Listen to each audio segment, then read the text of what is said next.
नमस्कार, next 9 news देख रहे हैं आप और इस वक्त हम न्यूज रूम में मौजूद हैं।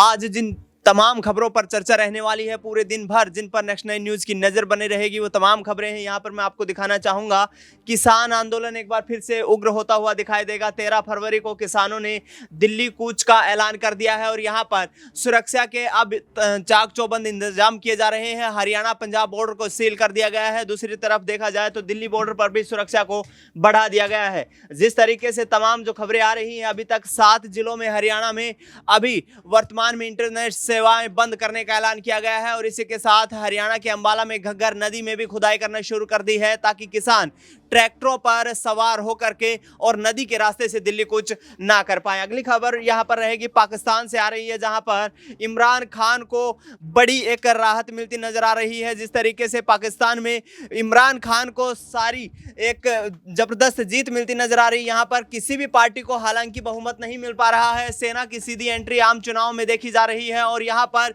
नवाज शरीफ तमाम वहां पर क्षेत्रीय दलों और राजनीतिक पार्टियों के साथ मिलकर सरकार बनाने की कोशिश में जुटे हुए हैं। अगली खबर यहां पर हम दिखाना चाहेंगे हल्द्वानी से, जहां पर 18 नामजदों समेत 5000 लोगों पर हिंसा के तहत मुकदमा दर्ज कर लिया गया है और आने वाले दिनों में यहां पर गिरफ्तारियां और भी ज्यादा हो सकती है। 4 को हिरासत में ले लिया गया है। हल्द्वानी में मची हिंसा के बाद 5 शवों को बरामद किया गया है, जबकि यह आग की लपटें उत्तर प्रदेश तक भी फैलती हुई नजर आ रही है। उत्तर प्रदेश के बदायूं में एक शख्स की यहां पर हिंसा में मौत हो गई है और पुलिस ने इसकी पुष्टि करते हुए कहा है कि आगामी वक्त में यहां पर और भी ज्यादा जो है गंभीर हिंसक घटनाएं देखने को मिल सकती है। ऐसे में शासन और प्रशासन लगातार अपनी जो है हाई अलर्ट पर बना हुआ है। अगली खबर रहेगी यहां पर बिहार की राजनीति से, जहां पर नीतीश कुमार के लिए फ्लोर टेस्ट एक बड़ी चुनौती बन चुका है और यहां पर नीतीश कुमार एक बड़ा खेला कर पाएंगे या फिर तेजस्वी यादव जो विधायकों को तोड़ने की बात करते नजर आ रहे हैं उनको कामयाबी मिल पाएगी।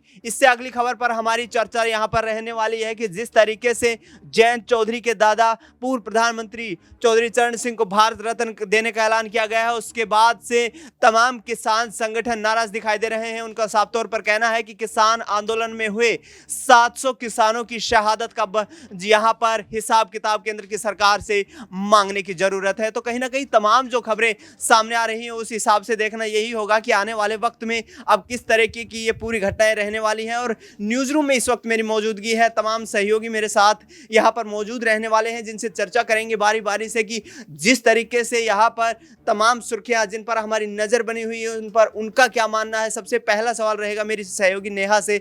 नेहा, जो स्थिति बिहार में बनती हुई नजर आ रही है, क्या समझती हैं आप बिहार में क्या नीतीश कुमार यहां पर फ्लोर टेस्ट के पहले दिन जो है कितनी मुश्किलें उनके सामने खड़ी हो पा रही हैं? देखिए, मुश्किल तो यहाँ पर खड़ी हो रही है नीतीश कुमार के लिए, क्योंकि कल की ही अगर बात की जाए तो जेडीयू के एक विधायक के यहाँ पर भोज रखा गया था और उस भोज में तमाम विधायक जेडीयू के नहीं पहुंचे, जिसके बाद से लगातार सियासी मायने ये निकाले जा रहे हैं कि हो सकता है वो विधायक अब पाला बदलने की सोच रहे हों। यहाँ पर गोपाल मंडल को लेकर भी जिक्र किया जा रहा है। गोपाल मंडल भी काफी बयान अपने यहाँ देते नजर आ रहे हैं और उनके साथ 3 से 4 विधायक और मौजूद हो सकते हैं। रही बात यहाँ पर सबसे जो तेज नजर रखी जा रही है, यहाँ पर एनडीए के जो 7 राजनीतिक दल हैं, जीतन राम मांझी जिनकी पार्टी यहाँ पर हम पार्टी है। आपने देखा होगा कि जब से एनडीए के साथ मिलकर नीतीश कुमार ने यहाँ पर शपथ ग्रहण करी है, उसके बाद से ही मांझी के तेवर बदल गए।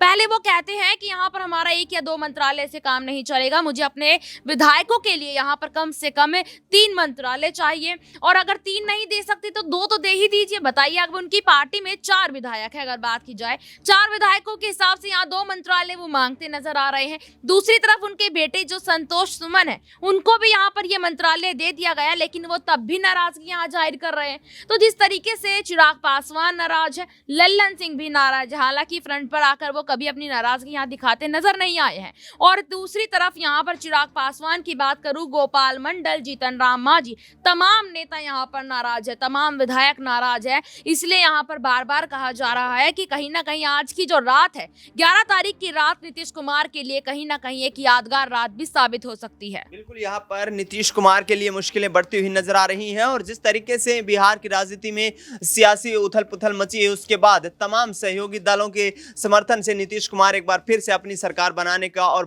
बहुमत परीक्षण में पास होने की कोशिश करते नजर आ रहे हैं। अगला सवाल रहेगा किसानों से संबंधित, एक बार फिर किसान आंदोलन उग्र होता हुआ दिखाई दे रहा है। 13 फरवरी को यहाँ पर किसान दिल्ली कूच कर रहे हैं, तमाम सुरक्षा के चाक चौबंद इंतजाम किए गए हैं। किसानों को रोकने के लिए किस तरीके से देखते हैं? देखिए, लगातार यहाँ पर जब से मोदी सरकार आई है और यहाँ पर किसानों की शिकायत लगातार उनसे बनी हुई है, और जब यहाँ पर वो 3 कानून आए थे उसके बाद से ही लगातार हमने देखा कि किस तरीके से वो प्रधानमंत्री नरेंद्र मोदी और बाकी बीजेपी नेताओं के खिलाफ थे, और किस तरीके से हमने देखा वहाँ पर आईटी सेल ने भी अपना काम किया। लगातार किसानों को यहाँ पर आतंकवादी बताया जाने लगा, और उसके बाद जो गुस्सा था किसानों का और जो यहाँ पर भड़कने लगा, और अब 13 फरवरी को फिर दोबारा यहाँ पर जो है किसान दिल्ली की तरफ आ रहे हैं, कहीं ना कहीं सरकार से अपनी मांग यहाँ पर करते हुए नजर आ रहे हैं। और एक ऐसा बड़ा मुद्दा जो है ये रहेगा जो कहीं ना कहीं 2024 में बीजेपी को बड़ा कष्ट दे सकता है, उनके कई सारे यहाँ पर वोट बैंक काट सकता है, क्योंकि यहाँ पर किसानों का एक धड़ा देखा जाए तो कहीं ना कहीं उसमें भी कई सारे जाति समीकरण बढ़ जाते हैं, और ऐसे में अगर किसान एकजुट होते हैं तो कई सारे यहाँ पर जो जात समीकरण है वो सब यहाँ पर मिल जाएगा, जो भी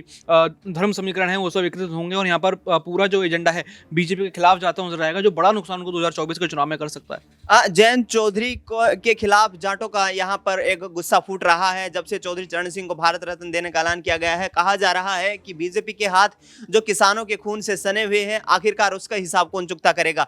क्या जयंत चौधरी को यहाँ पर जो अपने समुदाय से फटकार लगती नजर आ सकती है? देखिए, जयंत चौधरी को कहीं ना कहीं यहाँ पर बीजेपी ने एक बड़ा फांसा फेंका है कि यहाँ पर जो वोट बैंक है उनके साथ आए। जो ये भारत रत्न लगातार एक ही साल के अंदर इतने सारे भारत रत्न दिए गए, कहीं ना कहीं पॉलिटिकल एजेंडा दिखाई देता है, और चुनाव से पहले यहाँ पर अलग अलग नामों पे यहाँ पर भारत रत्न देना, कहीं ना कहीं पहले बिहार में उन्होंने भारत रत्न की बात करी कर्पूरी ठाकुर की, तो आपने देखा कि किस तरीके से एनडीए की ताकत बढ़ी जेडीयू के साथ। फिर यहाँ पर आपने देखा कि यूपी में जो पार्टी है चौधरी की, वो किस तरीके से यहाँ पर बीजेपी के साथ आने को पूरी तरीके से तैयार हो गया है, क्योंकि यहाँ पर देखा जाए तो पूरा राजनीतिक समीकरण बनाकर बीजेपी कहीं ना कहीं भारत रत्न के साथ भी अब अपनी राजनीति खेलती हुई नजर आ रही है। बिल्कुल, कहीं ना कहीं यहाँ पर भारत रत्न देने पर भी सियासत तेज हो गई है। इससे आगे आपको बता दें कि पाकिस्तान में आम चुनाव हुए हैं, उन चुनाव में सेना की सीधी एंट्री देखी जा रही है। इमरान खान की पार्टी पाकिस्तान तहरीक इंसाफ सबसे बड़ी पार्टी इन चुनावों में बनकर आई है, लेकिन बहुमत किसी भी पार्टी को नहीं मिल पाया है। ऐसे में इमरान खान के पार्टी के प्रवक्ता गौहर खान का कहना है कि यहाँ पर चुनाव आयोग के समक्ष